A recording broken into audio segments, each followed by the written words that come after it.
మొదటి సమూయేలు 28వ అధ్యాయం. మొదటి సమూయేలు 28వ అధ్యాయం 18వ వచనాన్ని 17-18 వచనాన్ని చదువుదాం. మొదటి సమూయేలు గ్రంథం 28వ అధ్యాయం 17-18 వచనాలను చదువుదాము. యెహోవా తన మాట తన పక్షముగానే నెరవేర్చుచున్నాడు. నా ద్వారా ఆయన సెలవిచ్చి ఉన్నట్టు నీ చేతిలో నుండి రాజ్యము తీసివేసి నీ పొరుగువాడైన దావీదుకు దానిని ఇచ్చి ఉన్నాడు. యెహోవా ఆజ్ఞకు నీవు లోబడక అమాలేకీయుల విషయంలోనూ ఆయన తీక్షణమైన కోపము నెరవేర్చకపోయిన దానిని బట్టి యెహోవా నీకు ఈవేళ ఈ ప్రకారముగా చేయించున్నాడు. 16వ వచనాన్ని ఇప్పుడు బాగా చదువుదాం. అందుకు సమూయేలు, యెహోవా నిన్ను ఎడబాసి నీకు పగవాడు కాగా నన్ను అడుగుటగల ప్రయోజనము ఏమి? దేవుడి మాటలను మన వెంకటలో దీవించున్నాడు. చిన్న ప్రార్థించాను. పరిశుద్ధ ప్రేమ కలిగిన దయాళుడమైన దేవా, మీకు స్తుతులు స్తోత్రాలు చెల్లిస్తున్నాం. మీ ప్రియకుమారుడు ప్రభువైన యేసుక్రీస్తు ద్వారా మాకు ఇచ్చిన రక్షణను బట్టి, నిత్య జీవం కొరకై నిరీక్షణను బట్టి స్తోత్రాలు చెల్లిస్తున్నాం. మీ పిల్లలుగా పిలువబడే ధన్యత ఆధిక్యత మాకు ఇచ్చారు, అందుకే స్తోత్రాలు చెల్లిస్తున్నాం. నన్ను ఈ మధ్యాహ్న కాలం వేళ మీ మాటలు వినాలని నన్ను ఆశతో వింటూ ఉండగా మీరే మాతో మాట్లాడాలని బ్రతిలాడుతున్నాం. మీరు మాట్లాడాలి, మా హృదయాలను తృప్తిపరచండి. మాట్లాడలేదేవా, మాటలను ఊరించిన మాటలను చెప్పగలిగిన గొప్ప దైవం, గొప్ప బోధకుడు మాతో మాట్లాడాలని మీ పాదాలకు మమ్మల్ని అప్పగించుకుంటున్నాను. నన్ను నిలిచిన నేను ఒట్టి పాత్రని మరుగు చేసి మీ మహిమ కొరకై వాడమని, మరుగున చేసి మీ మహిమతో నింపమని యేసు ప్రభువు నామములో ప్రార్థించి అడిగి వేడుకుంటున్నాము తండ్రి. ఆమేన్. రండి, అడుగుతున్నది ఎవరు అంటే సమూయేలు మనకు అక్కడ కనబడుతూ ఉన్నాడు. ఆ మాటలు చెప్పింది ఎవరు? 16, 17, 18 వచనాలు ఎవరు చెప్పారంటే సమూయేలు చెప్పాడు. ఎవరి గురించి? ఎవరికైనా తెలుసా? ఎవరి గురించి చెప్పాడు? ఎవరి గురించి చెప్పాడు? సౌలు రాజు గురించి చెప్పాడు. 28వ అధ్యాయం కొంత ప్రత్యేకమైనదే. దాని దగ్గరికి నేను దాని జోలికి వెళ్ళడం లేదు, ఖాళీ ఉన్నప్పుడు దాని జోలికి వెళ్దాం. ప్రస్తుతానికి సౌలు ఇక్కడ సమూయేలు బ్రతికున్నాడా చనిపోయాడు? సమూయేలు మాటలు ఉన్నాయి. ఈ సమూయేలు యొక్క మాటలు బ్రతికుండి మాట్లాడుతున్నాడా, చనిపోయిన వాడే తిరిగి వచ్చి మాట్లాడుతున్నాడా? చూస్తారా? ఒకసారి చూడండి. 10వ వచనం చదువుదామా. అందుకు సౌలు, యెహోవా జీవముతోడు, దీనిని బట్టి నేను నీకు శిక్ష మాత్రం రాదని యెహోవా నామమున ప్రమాణం చేయగా, ఆ స్త్రీ నీతో మాట్లాడుటకై నేను ఎవరిని రప్పింపవలనని అడగగా, అతడు సమూయేలుని రప్పింపవలనని. ఆ స్త్రీ సమూయేలును చూసినప్పుడు బిగ్గరగా కేకవేసి, నీవు సౌలువే, నీవు నన్ను ఎందుకు మోసపుచ్చితివని సౌలుతో చెప్పగా, రాజు నీవు భయపడవద్దు, నీకు ఏమీ కనబడలేదని ఆమె అడుగగా, ఆమె దేవతలలో ఒకడు భూమిలో నుండి పైకి వచ్చుట నేను చూస్తున్నాను. సమూయేలు ఎక్కడి నుండి వస్తున్నాడు? చనిపోయిన తర్వాత ఒక క్షుద్ర శక్తులు కలిగిన ఒక ఆమె, కర్ణ పిశాచములు విడిపించే ఆమె సమూయేలుని బయటికి తీసుకువచ్చింది. ఎక్కడి నుండి? మనం విన్నాం కదా, ఎక్కడికి వెళ్ళేటారు ఆత్మలు అని. పాతాళంలో చెరలో ఉన్న సమూయేలు బయటకు వచ్చాడు. బయటకు వచ్చిన తర్వాత సమూయేలు చెప్పిన వచనం ఇంతకు ముందు మీరు సమయంలో అధ్యాయంలో బ్రతికుండగా చెప్పిన మాటలు ఇక్కడ మాత్రం 28వ అధ్యాయంలో మాత్రం చనిపోయి మరలా పాతాళంలో నుండి బయటికి వచ్చిన సమయంలో చెబుతున్న మాటలు ఏమని సౌలుకు చెప్పాడంటే, దేవుడు నిన్ను విడిచేశాడు, దేవుడు నిన్ను విడిచిపెట్టాడు, దేవుడు విడిచిపెట్టి నీకేమయ్యాడు? అక్కడ చూడండి 16 వచనం, సమయంలో యెహోవా నిన్ను ఎడబాసి ఏమయ్యాడు? పగవాడు. పగవాడు అంటే శత్రువయ్యాడు. దేవుడు నిన్ను విడిచిపెట్టి దేవుడు నీకు శత్రువయ్యాడు. నేనేం చేయను?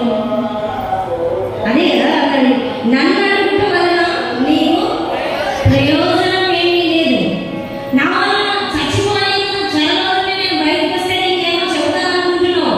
నా వలన నీకు ఎలాంటి ప్రయోజనం లేదు. వినండి, దేవుడు శత్రువు అయ్యాడు సౌలు. శత్రువు అవ్వడానికి, దేవుడు శత్రువు అవ్వడానికి కారణాలు చూద్దాం. దేవుడు శత్రువు అయితే పరిస్థితులు కూడా ఎలా ఉంటాయి మన జీవితాలు. అది సౌలుకు ఒకటే కాదు, ఇప్పుడు నీకు నాకు కూడా అదే సేమ్ సిచ్యువేషన్. మీకు జ్ఞాపకం చేస్తాం, మనం అప్లై చేసుకుందాం. సప్లై చేస్తాడు సౌలు, మనం అప్లై చేసుకుందాం. సౌలు దేవుణ్ణి ఎడబాసాడా? దేవుడు సౌలుని ఎడబాసాడా? నేను బాగా ఇస్తుంది. సౌలు దేవుణ్ణి ఎడబాసాడా? దేవుడే సౌలుని ఎడబాసాడా? అరే ఇప్పుడు ఎక్కడికైనా మన పిల్లల్ని తీసుకొని వెళ్తుంటాం. మన పిల్లల్ని, చిన్న పిల్లలు తీసుకెళ్తుంటే చేయి పట్టుకొని వెళ్తుంటాం. ఫస్ట్ పిల్లలు వదిలిపెడతారా? తల్లిదండ్రులే వదిలిపెట్టి కదా పిల్లలు వదులుతారు ఫస్ట్.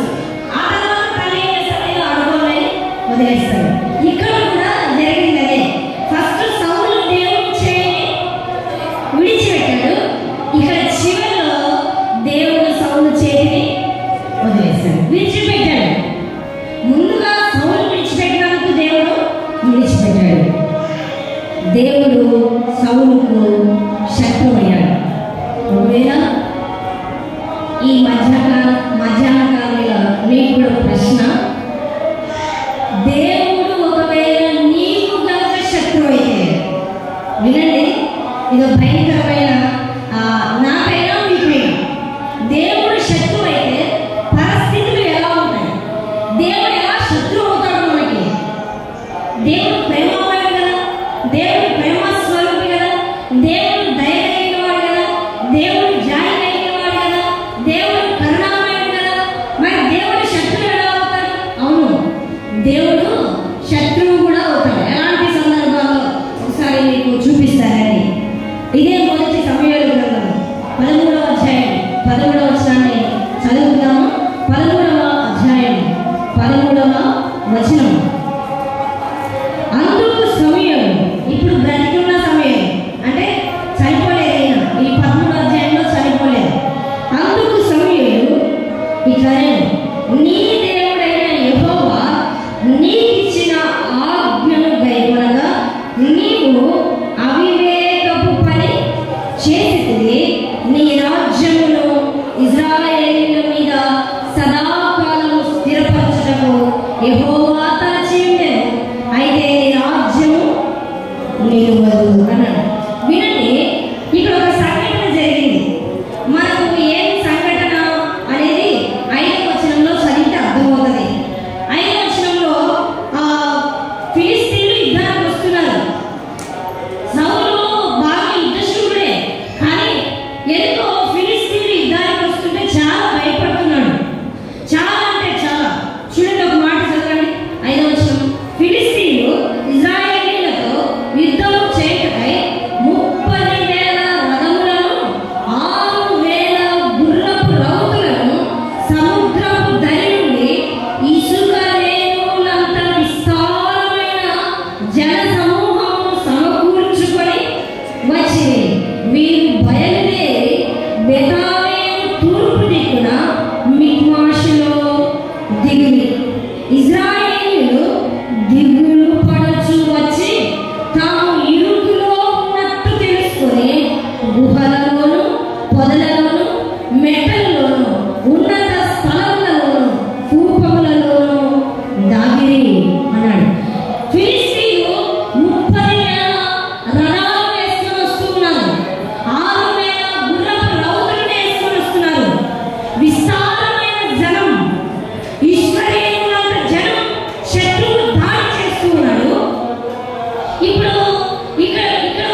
చెప్పి దహన బలులను అర్పించను. ఇశ్రాయేలీయులకు ఒక కట్టడ ఉంది. వినాలి, ఇశ్రాయేలీయులకు ఒక కట్టడ ఉంది. యూదా గోత్రం వారు రాజులు అవుతారు, లేవి గోత్రం వారు యాజకులు అవుతారు. అర్థమవుతుందా? యూదా గోత్రం వారు రాజులు అవుతారు. యూదా గోత్రంలో నుండి వచ్చిన వారందరూ రాజులు. యేసుక్రీస్తు గోత్రం ఏది? యూదా గోత్రం. అహరోను గోత్రం ఏది? లేవి గోత్రం. ఎలిజబెత్ జకరియా ఏ గోత్రం? లేవి గోత్రం. అవును, లేవీయులు బలి అర్పించేవారు. లేవీయులు దేవుని మందిరంలో సేవ చేసేవారు. లేవి గోత్రికులు మాత్రమే బలులు అర్పించాలి. మరి యూదా గోత్రం వారు ఏం చేయాలి? ఆ యూదా గోత్రికులు దేవుడు సౌలు చేసినందుకు డివైడ్ చేశాడు. లేకపోతే ఇశ్రాయేలీయుల గోత్రికులందరూ రాజులయ్యే ధన్యత ఆధిక్యత ఉండేది. కానీ సౌలు ద్వారానే పోగొట్టుకున్నాడు. సౌలు బెన్యామీనీయుడు, కానీ దేవుడు ఆధిక్యతనిచ్చాడు సౌలుకు. ఆధిక్యతనిచ్చిన రాజుగా తన పని తాను చేయకుండా యాజకుడు చేసే పనిని వెళ్ళి చేశాడు. ఇప్పుడు చూడండి, మీకు ఈజీ అర్థమయ్యేటట్టు చెప్తాను. అమ్మ చేసే పని, నాన్న చేసే పని, అమ్మ చేసే ఎట్లుంటుంది ఇంట్లో పని? బాగుంటుంది. ఇంట్లో నాన్న నేను పొద్దున్నే లేచిపోయి వంట చేసి సామాన్లకి, కసువులకి, పిల్లలకి నీళ్ళు ఓడించి స్నానాలు చేయించి నాన్న ఇవన్నీ చేస్తుంటే అమ్మ పొద్దున్నే లేచి కూర్చొని తీయండి అని నాన్న అడిగితే నాన్న టీ తెచ్చిచ్చి అమ్మకు టీ ఇస్తే అమ్మ బాగా రెడీ అయిపోయి బజారు బాగుంటుంది. అమ్మ నాన్న పని, నాన్న అమ్మ పని చేస్తే బాగుంటుంది. పోనీ చెప్పండి, భర్త భార్య పని, భార్య భర్త పని చేస్తే బాగుంటుంది? బాగుంది. సమాజంలోనే బాగోదు కదా. భార్య పోయి పంచాయతీ కట్టలో నలుగురు మగ మనుషులు కూర్చుంటే, భార్య కూర్చుంటే భర్తకి ఎట్లుంటుంది? నచ్చుతుందా? అయ్యా మీరైనా చెప్పండి, అయ్యా నచ్చుతుందా? నలుగురు పెద్ద మనుషులు కూర్చొని ఉంటారు, ఒక ఆమె ఇక్కడ నుండి తీసుకొని వాళ్ళ నలుగురిలో కూర్చొని పంచాయతీ చేస్తే ఒప్పుకుంటారా? మీరే ఒప్పుకోరు. మరి దేవుని చట్టం ఏం చెప్తుందంటే లేవీయులే యాజకత్వం చేయాలి. దేవుని సేవ ఎవరు చేయాలి? లేవీయులే చేయాలి. ఏర్పరచబడిన వారే చేయాలి. వేరే వారు చేయడానికి వీలు లేదు. లేవి గోత్రానికి నేనే స్వాస్థ్యం అన్నాడు దేవుడు. సమూయేలు లేవీయుడు. సమూయేలు చెప్పాడు సౌలుకు, సౌలు రాజుకు చెప్పాడు, నేను వస్తాను, నేను వచ్చి బలి అర్పిస్తాను, అంతవరకు ఆవును అని చెప్పాడు. అంతవరకు ఆగలేక సౌలు రాజు, నేను వచ్చి ప్రార్థన చేస్తానయ్యా, నేను వచ్చి బలి అర్పిస్తాను, నేను వచ్చి దహన బలులు అర్పిస్తాను ఆగయ్య అని చెబితే జనాలందరూ పరుగులు పెడుతున్నారంట. అయ్యో వచ్చేసాడు శత్రువుడు, అయ్యో రథాలు వస్తున్నాయి, అయ్యో గుర్రపు రథాలు వస్తున్నాయి, మనం దాచిపెడుతున్న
నేనేం చేసేది చూడండి కింద జగన్నాయకులను చెదరిపోవటయు నిర్ణయ కాలంలో నీవు రాకపోవటయు ఫిలిస్తీయులు మిక్మాషులో కూడి ఉండటయు నేను చూసి ఇంకను యెహోవాను శాంతి పరచక మునిపే ఫిలిస్తీయులు గిల్గాలులకు వచ్చి నా మీద పడుదురనుకొని నా అంతట నేను సాహసించి దహన బలి అర్పించి తినేయాలి.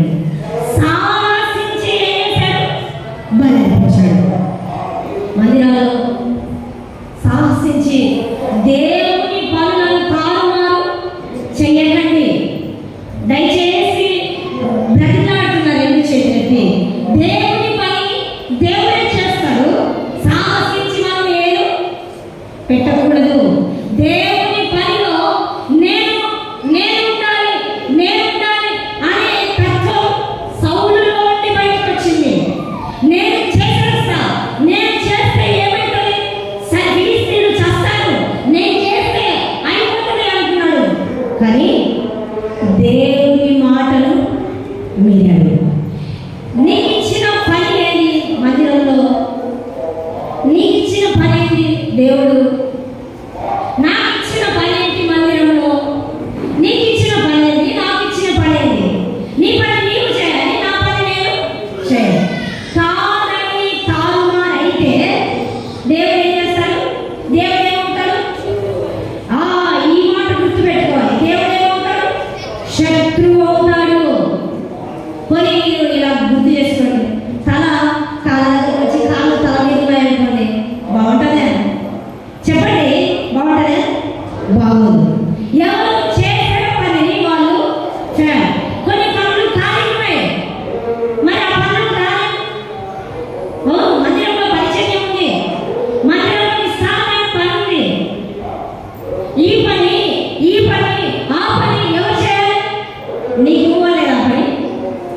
కానీ కొద్దిమంది సాహసించి ఈ పని చేయాలనుకుంటారు చాలాసార్లు. ఏ పని? ఈ పని. ఇది చాలా భయంకరమైన పని. ఇది ఆశీమాషితో కూడిన పని కాదు. ఇది అగ్నిలో కాల్చబడే పని. ఒక రోజు మీకంటే 100 రెట్లు ఎక్కువ కాల్చబడే పని ఇది. అందుకే ఇక్కడ నిలబడాలంటే కొంచెం చదువుతాను ఒకసారి అన్నమాట. ఎందుకు అంటున్నాను? యాకోబు పత్రిక 3వ అధ్యాయం రండి. ఎందుకు భయంకరమైన పని ఇది?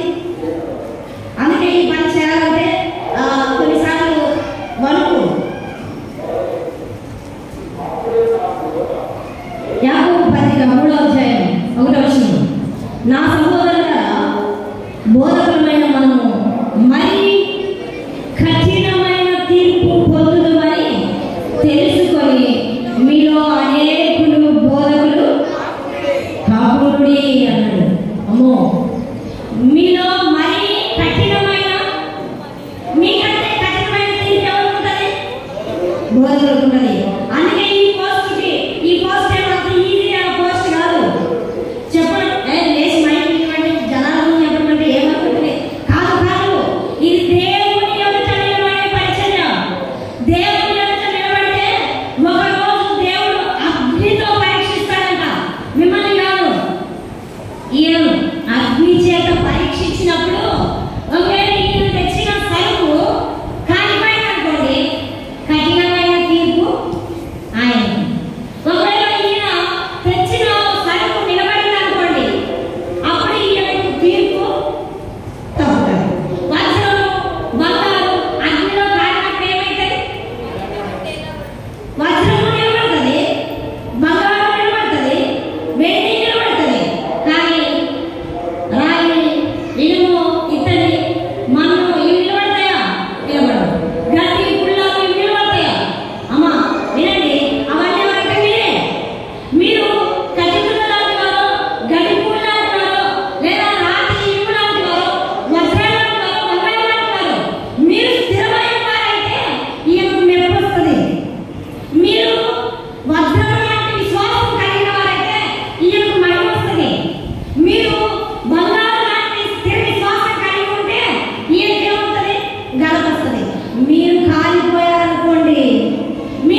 డెలివరీ చేసి చనిపోయాడు.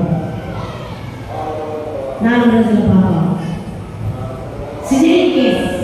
తండ్రికి ఉద్యోగం వచ్చి తండ్రి ఉద్యోగం తీసుకోవడానికి వెళ్ళాడు. అదే రోజు కరెక్ట్. తల్లి ఏమో 4 రోజుల సిజేరియన్ ఆమె నడవలేదు, తీసుకొచ్చుకోలేదు. హాస్పిటల్లో బిడ్డ బతుకుతుందేమో. రివర్స్ పంపింగ్ చెప్పలేము, 4 లక్షలు అవుతుందని చెప్పారు. అమ్మ వినండి, రివర్స్ పంపింగ్ మనుషుల్లో ఏం కాదు, బ్రతకలేదు. సంఘంలో అలాంటి పనులు చేస్తూ జాగ్రత్త. బీకే సంఘంలో చేయి అవసరమైన వాటిలోకి దూరకద్దు, పేరు పెట్టద్దు. మనం పెద్దరికమో యాజరికమో చేయడానికి సంఘంలో పాలు పంచుకోవద్దు. అది దేవుని పని, ఇది దేవుని పని.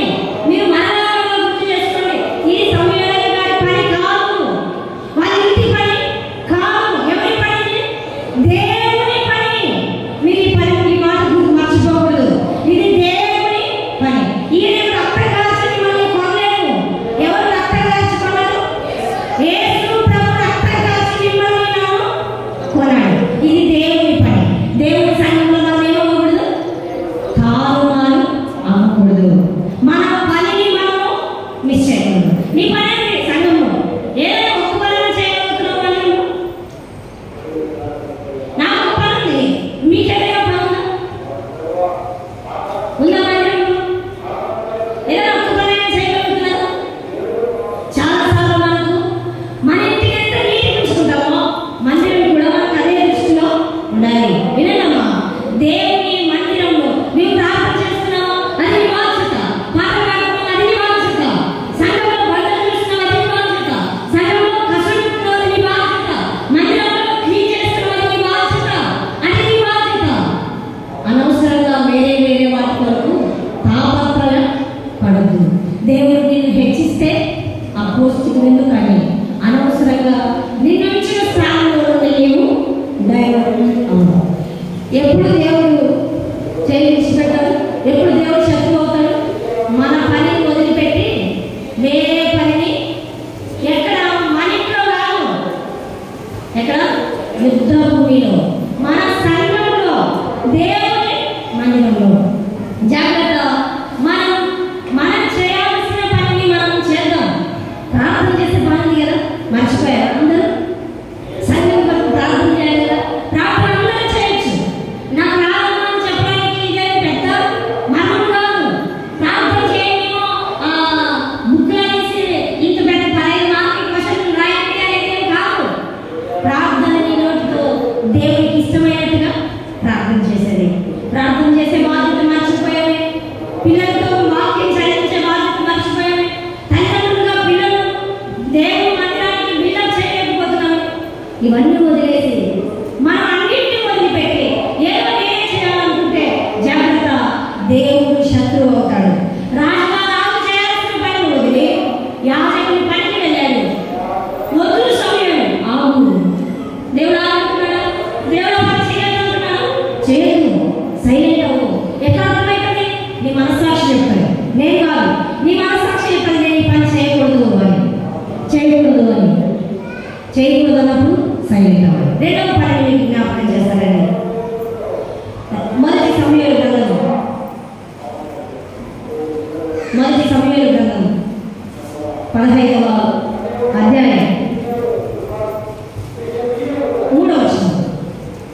అంటే సౌలు ఏం చేశాడండి?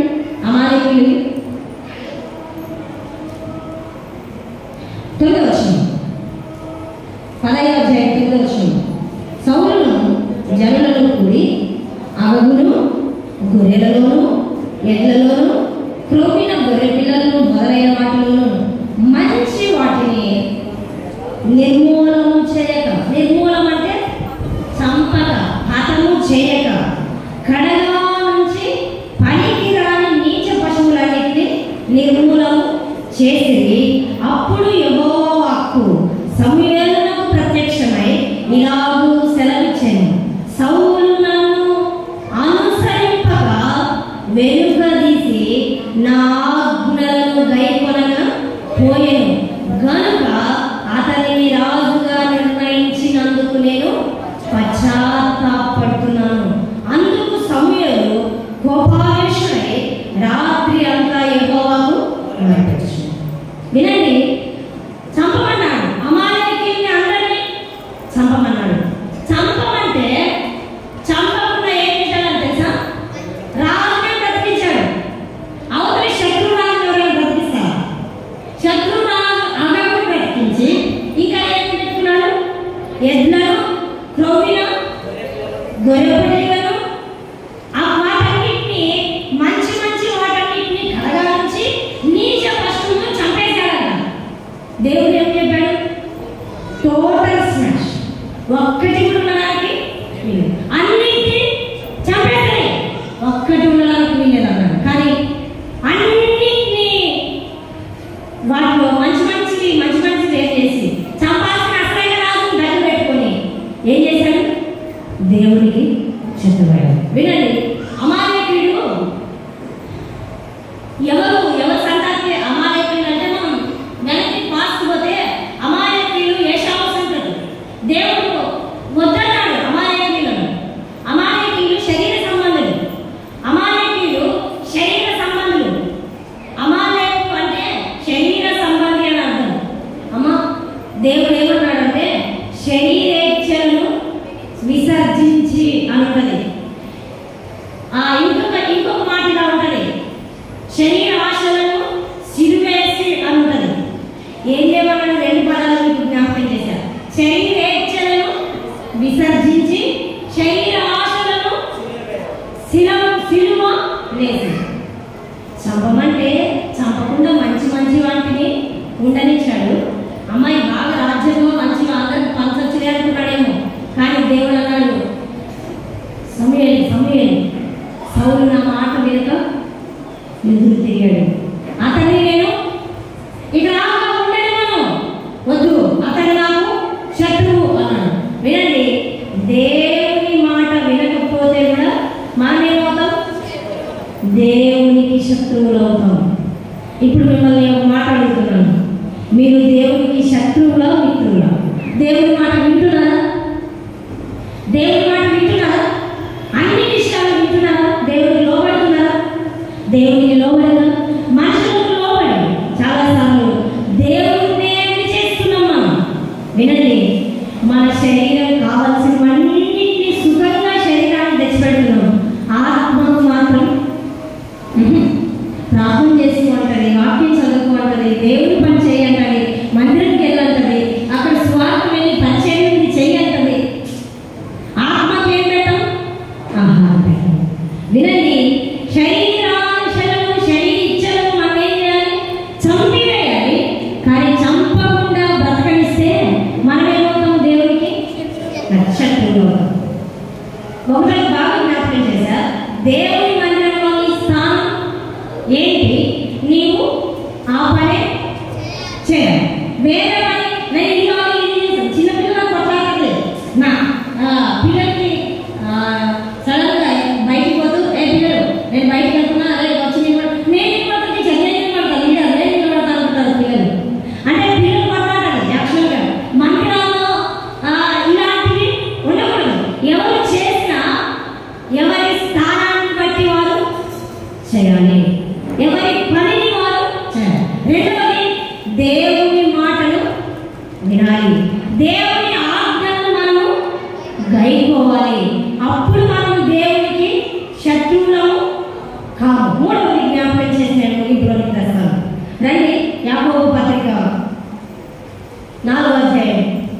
14వ వచనం ఏముంది? పదమే తీసుకున్నట్టుంది కదా. వ్యభిచారులారా, ఈ లోక స్నేహము దేవునితో వైరమని మీరు ఎరుగురా. కాబట్టి ఎవరు ఈ లోకంతో స్నేహం చేయబోరునో వాడు దేవునికి శత్రువును. దేవునికి ఎవరు శత్రువు అవుతాడు తెలుసా? ఈ లోకంతో స్నేహం చేసేవాడు దేవునికి శత్రువు అవుతాడు. కొన్నిసార్లు మనం పై 2 పనులు చేసినా ఈ పని మాత్రం చాలా సులభంగా చేయొచ్చు కదా. అంటే చాలాసార్లు మరి ఈ లోకం అంటే ఎవరు? ఈ లోకం అంటే మనం ఈ లోకంలో బ్రతకూడదామా అని అడగచ్చు మీరు. కరెక్ట్ డెఫినేషన్ ఉంది. యోహాను మొదటి పత్రిక 2వ అధ్యాయం 16వ వచనం చదువుతారా? యోహాను మొదటి పత్రిక 2వ అధ్యాయం 16వ వచనం. ఈ లోకంలో ఉన్నదంటే శరీరాశ, నేత్రాశయు, జీవపు డంబమును తండ్రి వలన పుట్టినవి. ఈ లోకంలో స్నేహితులు అంటే శరీరాశను, నేత్రాశను, జీవపు డంబాన్ని మనం ఏం చేయకూడదు? ప్రేమించకూడదు. అమ్మమ్మ ఏదైనా తోటలో కళ్ళకు ఇంపుగా ఉన్నాయనుకుంది, ఆ పండుగ చూసి ఆ తెలివినిచ్చు వృక్షమైనట్టు రమ్యమైనది అనుకుంది. ఆమె డంబాన్ని చూసి శరీరాశను అనుకుంది, నేను దేవతలైపోతాను అనుకుంది. వినండి, లోకాన్ని స్నేహిస్తే దేవునికి శత్రువులు అవుతాం. మీరు ఎవరిని స్నేహిస్తున్నారు? శరీరాశను, నేత్రాశను, జీవపు డంబాన్ని ప్రేమిస్తున్నారా? శరీరానికి ఇష్టం వచ్చింది కావాలంటే అది దాన్ని కోరుకున్నట్టు చేయిస్తున్నారా? దొంగతనం చేయాలంటే చేయిస్తున్నారా?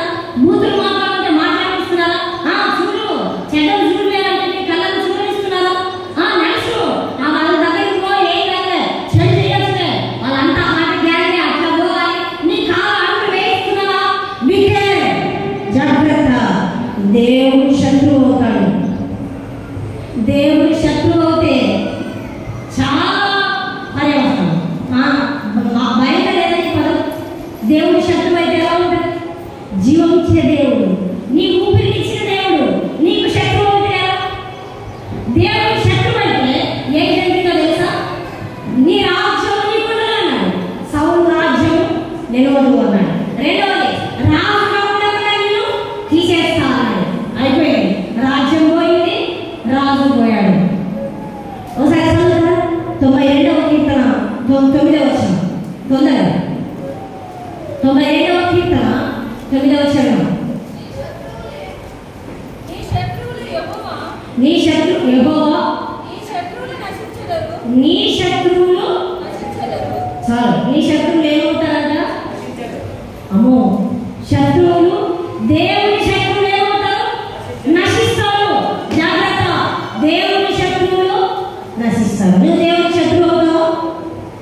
ఒకవేళ వ్యభిచారులారా అనే పిలుపు నీకు ఇవ్వబడితే నీవు దేవునితో స్నేహం చేస్తూ లోకంతో ఏం చేయలేవు? ఫ్రెండ్షిప్ చేయలేవు. ఇక్కడ ఆడతానంటే నేను చల్లవు అంటున్నాడు దేవుడు. ఏం చెప్తాను? ఇస్తే దేవునికి చేయవు, వదిలేస్తే దేవుని చేయలేదు, లోకంతో బతుకు. అంతేగాని లోకం ఫ్రెండ్ కావాలి, దేవుడు ఫ్రెండ్ కావాలంటే కుదరదు. జాగ్రత్త. దేవుని చేయి కావాలి అంటే ఏమవ్వాలి? లోక స్నేహము వదలాలి. మిమ్మల్ని భక్తి నుండి తప్పించే వాటిని మీరు ఏం చేయాలి? విడిచిపెట్టాలి. నీ శరీరం కోరుకుంటుందా కోరికలను? నీ కళ్ళు కోరుకుంటుందా? నేత్రాశను కోరుకుంటుందా? జీవబ్రహ్మం అంటే ఏమనుకున్నారు? జీవపుడము ఊరుకున్న ఆకు ఏం చేస్తుందంట? ఊరుకునే ఆకు ఊరుకునే ఇస్తుంది, ఎగిరెగి పడుతుంది. అక్కడ అనమాట. ఏమి లేకుండా డబ్బు చెప్పుకునే వాళ్ళు ఇలాంటి ఉంటారా? ఏమి లేదు, కానీ నొత్తు, కానీ ఏం చెప్పుకుంటారు పైకి? మా ఊళ్ళు చూసినా, మా పాప చూసినా, మా ఇల్లు చూసినా, ఇలాంటి వాళ్ళు అనమాట. ఏమి సత్తా ఉండదు. ఈ క్యాండిడేట్స్ ఏముంటుంది వీళ్ళలో? జీవపు డంబం. దేవుడు అంటున్నాడు, శరీరాశ, నేత్రాశ, జీవపు డంబం ఇది తండ్రి వలన పుట్టినవి. తండ్రి వలన పుట్టిన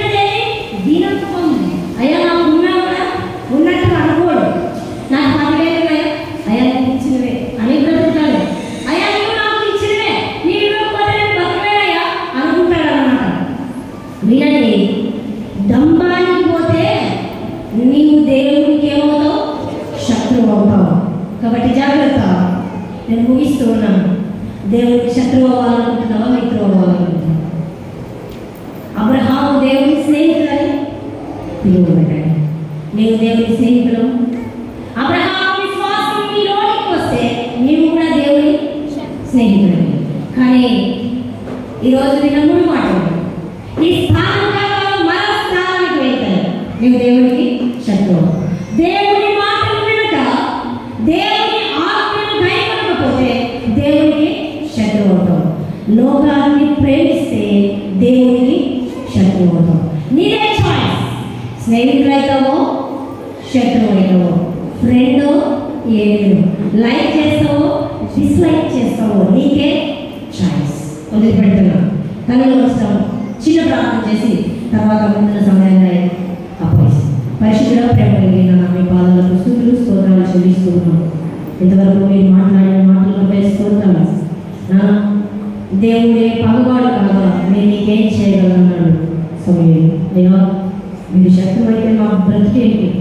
మా బ్రతుకు ముగిపోతుంది. నానా, మాకు దేవుడు మా పక్షంలో ఉండగా విరోధి ఎవరన్నా పౌరులు అనే మేము ఉండాలి. కానీ దేవుడి శత్రువు అయితే బ్రతుకులంతా బజారు పాలవుతాయి. అయ్యో, ఎంత భీకరమైన పరిస్థితి. ప్రభావ వద్దున మీరు మాకు స్నేహితులు అవ్వాలి, మీరు మాతో ఉండాలి. ఈ సరైన మాకు కావాలి. ఇదిగో ఈ మధ్యాహ్న కాలమైన విన్న ప్రతి ఒక్కరిలో మీ వాక్యము స్థిరముద్ర వేసి వాక్యం ద్వారా కార్యం జరిగించినట్టుగా సహాయం చేసి యేసు ప్రభు నామములో ప్రార్థించి అడిగి వేడుకుంటున్నాం తండ్రి. ఆమేన్. సంగతికి దేవుని స్తోత్రాలు చెప్తాం.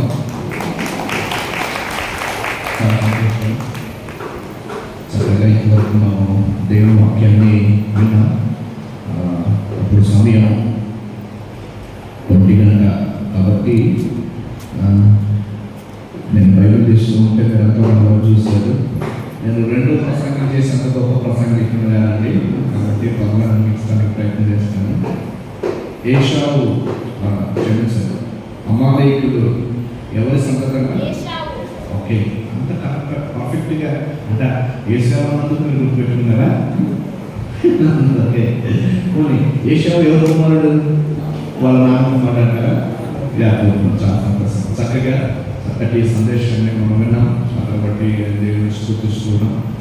మేమిద్దరు కలిసి స్టడీ చేస్తూ ఉంటాం. కొన్ని సందర్భాల్లో ఇద్దరు కలిసి వాక్యం చదువుతూ ఉంటాం, ఇద్దరు కలిసి ప్రార్థన చేస్తాను. ఇప్పటికీ వీలైనప్పుడు దేవుడు స్టడీస్ వాళ్ళు కొనసాగిస్తూ ఉంటాం. ప్రియులారా, అదేం చేసిన సత్యాన్ని వాక్యాన్ని మాత్రమే చెప్పగలిగారు.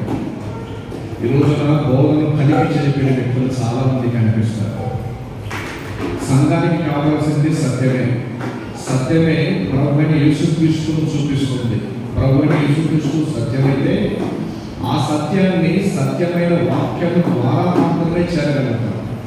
కాబట్టి సత్యాన్ని వేసిగా మనం ఉండాలని సందర్భంగా నేను గుర్తు చేస్తున్నా. చక్కటి మాటలు మీరు విన్నారని నేను ప్రభువుని బట్టి సంతోషిస్తూ ఉన్నాను. ప్రతి మంగళవారం నైట్ బైబిల్ స్టడీ ఉంటుంది. స్థానికంగా ఉన్నవాళ్ళు దాన్ని ఉపయోగించుకుంటారు. అలాగే స్త్రీల కార్యక్రమం ప్రతి గురువారం జరుగుతూ ఉంటుంది. స్థానిక స్త్రీలు దాన్ని ఉపయోగించుకుంటూ ఉంటారు. శనివారం విజ్ఞాపన ప్రార్థన, ప్రతి నెల 2వ శనివారం ఉపవాస ప్రార్థన ఫాస్టింగ్ ప్రేయర్ ఉంటుంది. అలాగే ప్రతి నెల మొదటి ఆదివారం ప్రభు బాబా సహవాసం మధ్యాహ్నం. ఈరోజు వచ్చే వారం నేతృత్వ భోజనం ఉంటుంది. చాలామంది దేవుడు ప్రియులు ఇప్పటి వరకు సహకరిస్తూ వచ్చారు. కాబట్టి ఇంచుమించు నాకు తెలిసి నవంబర్ వస్తే 3 సంవత్సరాలు కంప్లీట్ అయిపోతాయి. దేవుడు నిరాటంకంగా ఈ పరిచర్య జరిగిస్తూ ఉన్నాడు. కాబట్టి నేను దేవుడిని స్తుతిస్తూ ఉన్నాను. మంచిది. ముందుగానే మీరు ప్రకటన చేశాను, దాని కొరకు మీరు ప్రార్థన చేయండి. మన ప్రదర్శన కొరకు అలాగే చాలామంది సహకరిస్తూ ఉంటారు. ఏంటంటే వారాన సోదరి ఆమె పరిచర్య మొత్తము మందిరం కొరకు 5,000 వచ్చారు. వారి కొరకు మేము ప్రార్థన చేస్తూ ఉన్నాం. వారిని దేవుడు అధికంగా ఆస్వాదించాలని కోరుకుంటూ ఉన్నాం. మంచిది. చక్కగా ఇంతవరకు పరిచర్యలు మనం సాగిపోయాం. పిల్లలు సండే స్కూల్ పరిచర్య, అటు సండే స్కూల్ పరిచర్యకు సాగుతూ ఉంటుంది. మన దగ్గరికి లాంగ్ డిస్టెన్స్ నుంచి వచ్చే వాళ్ళ కోసం స్పెషల్గా ఏర్పాటు చేస్తాం. తర్వాత పెద్దలకి సాయంకాలం వల్ల సిస్టర్ తీసుకుంటుంది. సో ఈ రీతిగా ఈ పరిచర్య సాగిపోతూ ఉంది. దీని కొరకు మీరు ప్రార్థన చేయండి. జూమ్ మీటింగ్లో కూడా ఏర్పాటు చేయాలని ప్రయత్నిస్తూ ఉన్నాం. చాలామంది దూర ప్రాంతాల్లో ఉన్నారు కాబట్టి వారి కొరకు ప్రార్థన చేయడానికి, లైవ్లో వాక్యం చెప్పడానికి ఒక టైం ఏర్పాటు చేసుకొని కనెక్షన్ అంటే ఇట్లా చెప్పాలనుకుంటున్నాం. అందరితో ఒక మంచి కమ్యూనికేషన్ కొనసాగడానికి మీడియా చాలా ఉపయోగకరంగా ఉంటుంది.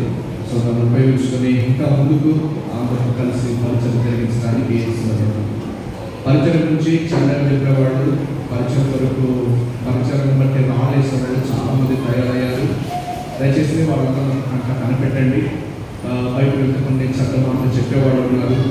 పరిచయం నుంచి మంచి కుటుంబం నుంచి వచ్చేవాళ్ళు ఇక మీకు రేపు మాకు చెప్తున్నారు. కాబట్టి ఇలాంటి వాళ్ళు మొత్తం ఉంటారు. మనకు ఉండాలి. ఉంటేనే మనం ఇంకా చాలా జాగ్రత్తగా ఉంటాం. శత్రువులు చాలా సందర్భాల్లో మనం మేలే చేస్తారు. కాబట్టి దైవికమైన పరిచయంలో అపవాది ఎప్పుడు కూడా ప్రభు వెంట ఉంది. ప్రభుని ఇబ్బంది పెట్టాలని ప్రయత్నించింది కానీ భవిష్యత్తు తెలియదు అపవాదికి. కాబట్టి జీవితాన్ని కోల్పోయారు. సో ఈ సందర్భంగా ప్రభుని బట్టి నేను గుర్తు చేసుకోవాలను. దేవుడితో సహవాసం కలిగి ఉండండి. ప్రతిరోజు వాక్యం చదవండి. ప్రతిరోజు ప్రార్థన చేస్తూ ఉండండి. అది మీ జీవితాలకు ఒక చక్కటి ఆశీర్వాదం అని నేను గుర్తు చేస్తున్నాను. సో మా కొరకు ప్రార్థన చేయండి. ఈ నెలంతా కొంచెం నేను అందుబాటులో ఉండకపోవచ్చు, అంటే సాయంకాలం పూట అందుబాటులో ఉంటాను. దాని కొరకు మీరు గుర్తు చేసుకోండి. మేబీ ఈ నెల 1వ తేదీ నుంచి ఆగస్టు 1వ తేదీ వరకు డే టైం కూడా కార్యక్రమాలలో మేబీ సెకండ్ సాటర్డే రోజు తప్ప సాయంకాలం ఏమైనా ప్రోగ్రామ్స్ ఉన్నా కూడా తమ్ముడు కొంచెం చూసుకుంటాడు. దీంట్లో మీరు మనసులో ఉంచుకొని ప్రార్థించాల్సిందిగా నేను ప్రభువు బట్టి మనం చేస్తాను. మీకు అర్థం కాలేదంటే నాకు అర్థమైంది. సో మంచిది. అందరికీ లేచి కొట్టి చివరిసారిగా ప్రార్థన చేసి కార్యక్రమాన్ని ముగించి మనం సెలవు తీసుకుని వెళ్ళిపోతాం. వెనుక మాటగా చోటున అందరూ కూడా లేచి నిలబడి ప్రార్థన లేకపోతే ప్రార్థన చేసి కార్యక్రమాన్ని ముగిద్దాం. చెప్పబడిన మాటలు ఒకసారి గుర్తు చేసుకున్నాం.